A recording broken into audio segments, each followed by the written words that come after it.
On repart avec Jean-François Riel qui est avec nous, le PDG de Voyageurs du Monde. Salut Jean-François. Bonjour Stéphane. On s'était parlé avant les vacances, je crois, avant les vacances, où j'avais appris, Jean-François, je le dis. Alors d'ailleurs, allez voir, l'émission elle est toujours disponible, Smart Stratégie. Pendant une demi-heure, tu nous avais détaillé ta stratégie et en gros, tu m'avais dit, Jean-François, nous, a priori, on a 2 ans devant nous. À l'époque, on était à 0, c'est-à-dire c'était la levée du premier confinement, etc. Ça. Tu disais, j'ai 2 ans devant moi. C'est ça. Donc, moi, je voulais savoir où t'en étais. C'est-à-dire, d'abord, est-ce que on arrive dans les interstices que laisse la législation, les fermetures des frontières ici ou là? Est-ce qu'on arrive encore à faire un petit peu de voyage? Et sinon, comment est-ce qu'on occupe ce temps? À ce moment-là, je pense que ni toi ni moi, on pensait qu'on en serait encore là en février, enfin mars maintenant, là, voilà. Donc voilà, je voulais prendre de tes nouvelles. Je dirais qu'on n'a pas changé sur le timing. On tient toujours à peu près, par rapport à mars dernier, à peu près 2 ans, sans toucher au PGE. Je précise bien, parce qu'on tient beaucoup plus longtemps si on utilise notre PGE. On a 50 millions d'euros de PGE. Ça, c'est le fruit de 25 ans de bénéfices et pas de dette. Pas faire de LBO, pas faire des montages compliqués, tout ça. Donc, ça donne du confort. Et le fruit aussi, quand même, de tous les dispositifs d'aide qui font que les gens sont au chômage partiel. Énorme dispositif d'aide du gouvernement, bien sûr, sur le chômage partiel en particulier. Maintenant, l'activité, elle était remontée à 30% en décembre, janvier. Et là, malgré tous les interstices que vous avez évoqués, elle est repassée à 5%, c'est-à-dire à peu près à 0. C'est-à-dire qu'on est reparti à 0. Parce que on peut voyager en France et en Europe, mais en France et en Europe, en gros, on a le Covid partout. C'est du semi-confinement ou du confinement de fait partout. Donc, c'est quand même pas très génial de voyager. Et puis après, à l'étranger, on nous a fortement interdit de le faire. Donc, nous, évidemment, on respecte la règle. Même si effectivement vous pouvez tout à fait passer par une capitale européenne et aller n'importe où dans le monde, parce que le truc est absurde, mais globalement nos clients ne le font pas. Et puis nous on ne l'encourage pas. Donc, parce que voilà. j'ai vu, tu as fait une série de tweets justement contre la fermeture des frontières. Je ne suis pas contre la fermeture des frontières. Je suis contre la fermeture des frontières qui est idiote. C'est-à-dire que si vous fermez les frontières, soit vous appliquez toute la même politique sanitaire en Europe et vous fermez toutes les frontières européennes, soit vous fermez la France, très bien. Mais dans ce cas-là, ce qu'il faut fermer en priorité, c'est les frontières terrestres européennes, parce que c'est là où vous avez les flux et c'est là où vous avez les contaminations. Parce que sur les frontières internationales, c'est le seul endroit où vous pouvez contrôler 100% des entrées par un test PCR à l'embarquement et un test antigénique rapide à l'arrivée. Donc on est dans un truc qui est absurde. Et d'ailleurs... Mais Jean-François... L'histoire, les pauvres gars qui sont au Costa Rica, là. Oui. En fait, parce que quand j'ai lu ton truc, j'ai dit, il a raison. Oui. Et puis est arrivée l'histoire du Costa Rica, j'ai compris. Exact. C'est-à-dire que là, en fait, le gouvernement français, à un moment, ils vont être obligés d'aller les chercher, les gars. C'est-à-dire, tu te retrouves, si tu fermes pas, en fait, ces frontières extérieures, tu vas te retrouver avec une centaine de groupes comme ça partout dans le monde, dont tu es responsable in fine, tu peux pas t'en sortir, à la fin, ça te retombe et tu dois faire des opérations. Mais je suis pas d'accord avec toi, parce que de toute façon, ça existe en Europe.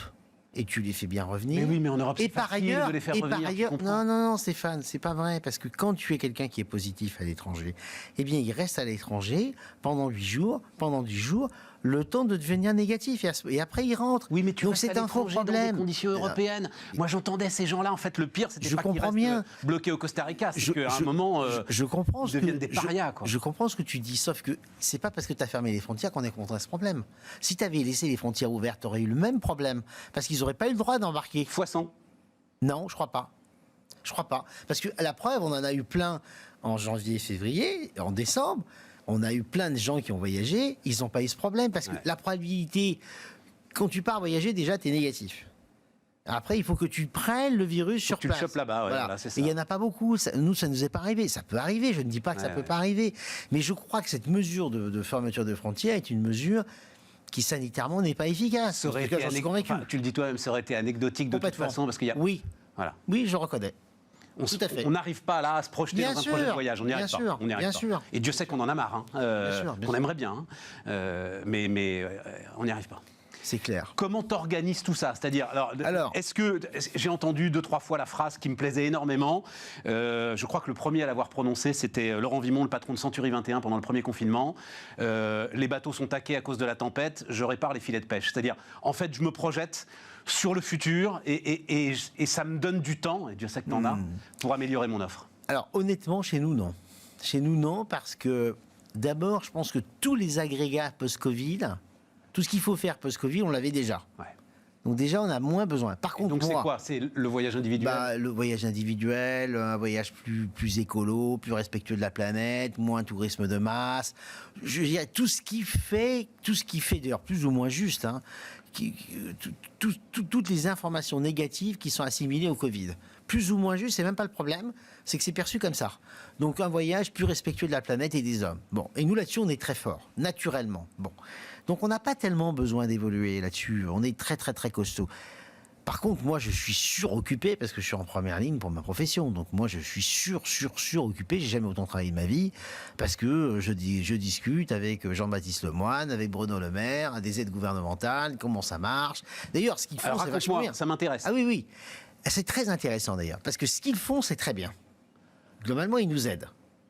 Là où ça ne va pas, c'est que paradoxalement, ils n'en tirent pas complètement le bénéfice politique. Pourquoi? Parce que c'est toujours au dernier moment. Ça manque de lisibilité. Si tu veux, nous, on est en activité complètement arrêtée. Nous dire qu'on aura le chômage partiel jusqu'à fin juin, c'est pas compliqué. Quitte à y mettre des garde-fous, style baisse de 90% de l'activité. Mais c'est pas ça qu'ils font. C'est que pour des raisons de machinerie gouvernementale un peu complexes, chaque mois, ils nous redonnent un mois. Et donc, on a la double peine, pour moi, de manque de lisibilité. On n'a pas la lisibilité sur l'activité et on n'a pas la lisibilité sur les coûts. Et par exemple, Stéphane, l'aide qu'ils nous proposent de 70% de prise en charge des 70% des charges fixes, parce qu'on a un secteur ultra sinistré, c'est vachement bien. Ça veut dire qu'on a 30% de reste à charge. 70% des charges fixes. Ouais. Surprésentation de ton bilan de l'année précédente. Voilà. Et donc ça, c'est très très bien, sauf qu'ils n'arrivent pas à le sortir dans les décrets parce que il y a des arbitrages à faire sur tel ou tel point. Et du coup, ce manque de lisibilité, qu'est-ce que ça génère chez les entrepreneurs du voyage? Le truc qu'ils ne veulent pas, ils licencient. Parce que les gars sont dans le stress en permanence. Mais oui, mais bien sûr, on sait bien ce que c'est quand on est une entreprise. Et donc, si tu veux, moi, ce que je n'arrête pas de leur dire, ce que vous faites, c'est vachement bien, franchement, et puis Lemoyne nous défend à fond, Bruno Le Maire nous a toujours aidés, sauf que la machinerie administrative, elle est trop longue, et le président Macron est le premier à le dire, je veux de la lisibilité pour les entreprises. Alors, nous, on ne peut pas la demander pour l'activité. On ne peut pas leur demander de nous dire à quelle date ils vont nous réouvrir les frontières. Ça, c'est pas possible. Ou alors, on est un poujadiste, lobbyiste, irresponsable. On ne peut pas leur demander ça. Par contre, moi, je leur demande de la lisibilité sur les aides, quitte à les conditionner à une baisse d'activité très, très forte. Au moins, ça serait clair. Mais la machine administrative est très complexe. C'est vraiment ça qui est intéressant dans cette histoire. C'est la machine administrative où c'est, tu sais, ce fameux truc des entreprises zombies, c'est-à-dire que, et je le comprends aussi, t'as peur, t'as des tas de secteurs finalement, enfin je pense aux restaurateurs, il y a des gars qui travaillent plus depuis 1 an. Bon, à un moment, il va falloir repartir le plus vite possible. C'est pas faux.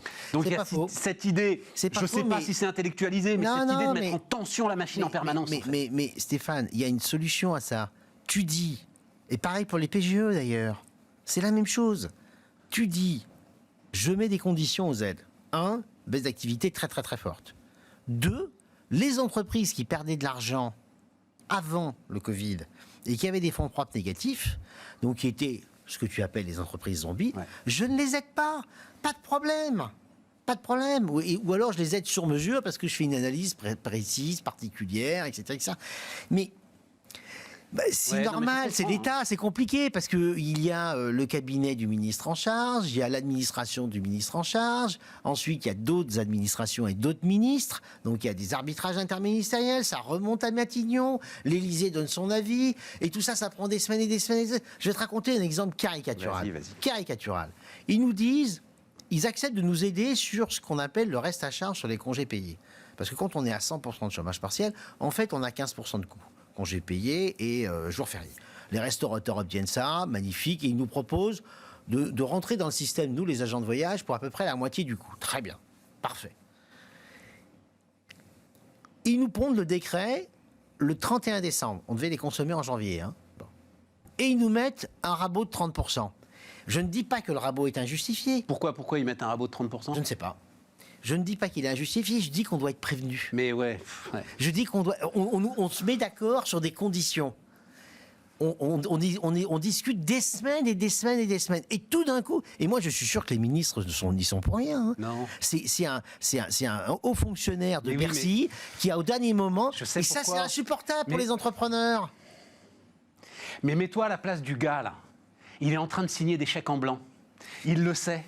Et tous les jours, il signe des chèques en blanc. Stéphane, et il a un espèce de montant qui gonfle. Oui, mais et tous les jours, il se dit... Il n'a pas été élu, ce monsieur. Ah, mais d'accord. Il n'a pas le pouvoir politique. Après, est-ce qu'on aide les entreprises? Est-ce qu'on aide les secteurs? Est-ce qu'on fabrique de la dette à 220% du PIB, à 150% du PIB? Qu'est-ce qu'on va faire de cette dette? Ce débat, il est légitime. Je ne dis pas le contraire. Mais à partir du moment où tu dis à des entrepreneurs, voilà ce que je vous donne, voilà le cadre, et voilà comment ça va marcher. Ouais, mais enfin, normalement, alors là-dessus, et puis surtout avec Bruno Le Maire quand même, tu as un ministre qui a suffisamment d'autorité sur une administration. Normalement, s'il l'a décidé, oui, c'est peut-être un peu trop gentil avec lui, tu vois, parce que je pense que s'il l'a décidé, il est en capacité d'obtenir ce qu'il veut. Oui, mais là, Bruno Le Maire. Comme c'est des congés payés, c'est le cabinet d'Elisabeth Borne. Ouais. Et je suis pas sûr que. Elle sait faire aussi, Elisabeth Borne. Hein. Bah oui, mais en tout cas, oui, mais pour le coup, c'est une vraie technicienne et praticienne de l'administration. On est d'accord, Stéphane. Mais quand le décret il est sorti, c'est trop tard. Tu peux plus rien faire. Ouais. Parce que c'est dans le décret qu'il y avait ce rapport de 30%. Mais oui. Et on aurait été prévenu 2 heures avant, on aurait une petite chance. Ouais. Mais non. Et les restaurateurs, nous, on a tous été dans le même bateau. Et c'est ça que si tu veux, c'est ça que je ne comprends pas. Soit tu aides, par exemple, plutôt que de faire ça, ou de mettre des minimums ou des maximums sur les 30%, 70% de charges fixes. Très bien, qu'ils mettent 60%. Qui mettent 50%. Visibilité, quoi. Mais voilà. Donne-nous un cap, quoi. Voilà. Ouais, je comprends. Comment parce que quand même, l'arrêt du 4e terminal, là, à Roissy. Je pense qu'ils ont raison. Je pense qu'ils ont raison parce que, d'abord, les 3 terminaux de Roissy ont des capacités très importantes. On peut vraiment monter en puissance. Et surtout, à Orly, on a des capacités, ça personne ne le dit, parce que c'est politiquement incorrect, parce qu'on a fermé l'aéroport à minuit, parce que ceci, parce que ça. Mais oui, parce qu'à Orly, tu survoles du monde quand même. Oui, sauf que les avions font plus de bruit, que les avions ont beaucoup évolué. Non, les dernières générations n'en font plus. Non. Tu verras. Écoute-moi bien. Orly, moi je te T'entends les oiseaux. Non. Moi je te dis qu'à Orly, les capacités des slots vont être augmentées. Je le sens, je le sais, c'est mon feeling. D'accord. Donc, voilà. Puis par ailleurs, le train va exploser à Inter-Europe, là. Oui, mais le 4e de Roissy, c'est pas le train. Le 4e de Roissy, c'est non, la mais Chine. oui, mais le 4e de Roissy, tout ça, ça se raisonne global. Parce que les vols inter-européens, ils sont à Orly. Et donc, si tu libères de l'Orly, etc., tout ça, c'est global. Je ne suis pas très inquiet. Tu prends ce matin, là, Augustin de Romanet, aéroport de Paris, il a donné une date encore plus lointaine sur le retour du trafic aérien à ce qu'il était en 2019. C'est-à-dire, il dit maintenant peut-être 2027-2029. Truc de dingue. J'aime beaucoup Augustin, mais je pense qu'il n'en sait rien. Moi, je pense que sur le tourisme, ça va aller beaucoup, beaucoup, beaucoup plus vite. Peut-être un peu moins sur le trafic à faire. Parce que sur le trafic à faire, l'utilisation des outils de travail à distance va rester pour partie. C'est-à-dire qu'il y a une vraie perte d'activité qui va rester à long terme. Mais sur le tourisme, j'y crois. Non, mais, oui, 25%. 25 ou même 30%. Mais c'est en gros moitié-moitié, Stéphane, entre, on va dire, ce qui est déplacement professionnel et déplacement personnel, tourisme.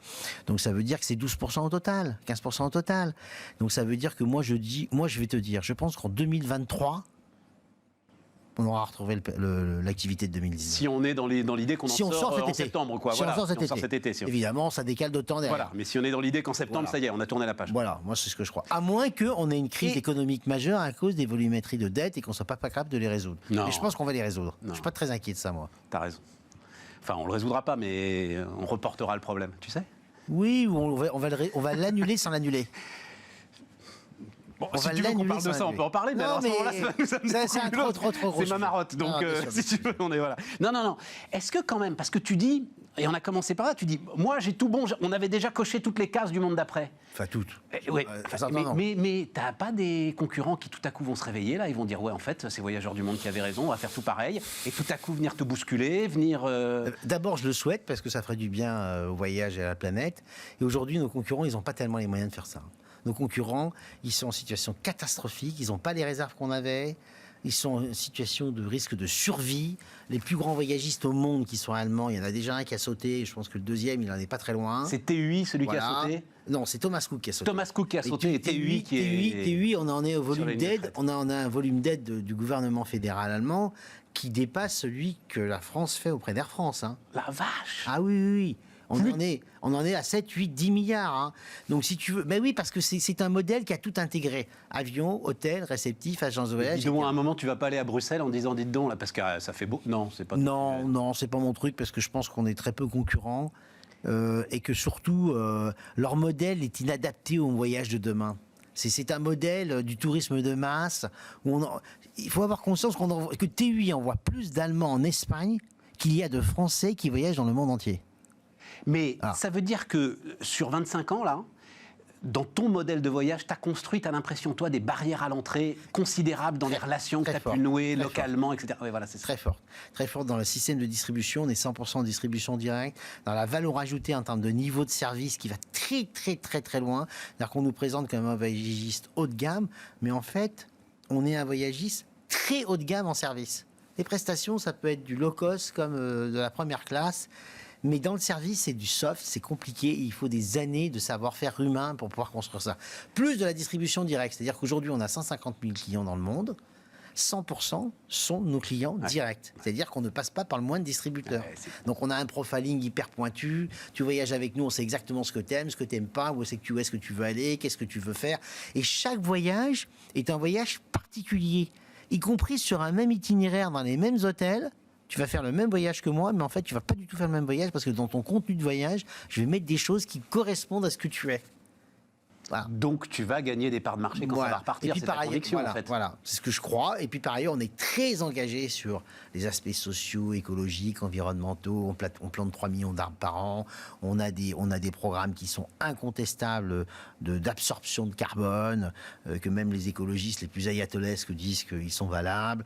Parce que l'avion, le problème, il est très simple. Hein, c'est que soit tu fais comme les écologistes ayatollahesques, que tu le supprimes, soit tu absorbes le carbone que tu émets le temps de ta transition, parce qu'on ne peut pas faire sa transition dans les 15 ans qui viennent. Sauf que tout le monde veut compenser en ce moment. Ça s'appelle la compensation. Tout le monde veut compenser. Oui, mais Stéphane, Total veut compenser. Oui, mais tu peux compenser. Là où ça ne va pas, moi je suis. Alors, tu ne peux pas compenser des activités qui sont transformables. Ça, c'est absurde. Parce que là, c'est... Oui, je comprends. Voilà. Par contre, des activités qui doivent se transformer, mais qui ne peuvent pas se transformer à court terme, comme l'avion, elles ont le droit de compenser. Je comprends. Mais à condition que la compensation soit additionnelle, c'est-à-dire que tu garantisses que ce que tu fais... Quand moi je vois des entreprises qui compensent en finançant des centrales éoliennes, en Inde, c'est absurde, puisque ces centrales éoliennes doivent être faites dans le cadre de la transition énergétique d'ici 2050. Donc en fait... Oui, mais ça t'apporte les capitaux pour les faire. Oui, c'est pas absurde du tout, oui, mais Jean-François. ça accélère un peu le truc. Mais c'est pas parfait. Moi, je fais un truc qui est... Power Purchase Agreement. Moi, je fais PPS, quelque chose qui est 100% additionnel. Voilà. Et donc, je suis ayatollahesque dans l'ayatollah. Voilà. Et puis, par ailleurs, bien sûr, on espère qu'on aura un avion électrique ou un avion à hydrogène, mais pour les courts courriers, hein, en long courrier, ça marche pas. Ça marche pas. Et puis, la solution pour le long courrier, c'est probablement les carburants verts de seconde génération, à ceux qui n'utilisent pas du tout les cars agricoles. C'est dans 10 ans, ça. Oui, dans 15 ans. Voilà, comme tu dis, il y a une grosse transition. Voilà. J'ai une dernière question. L'ensemble de tes salariés,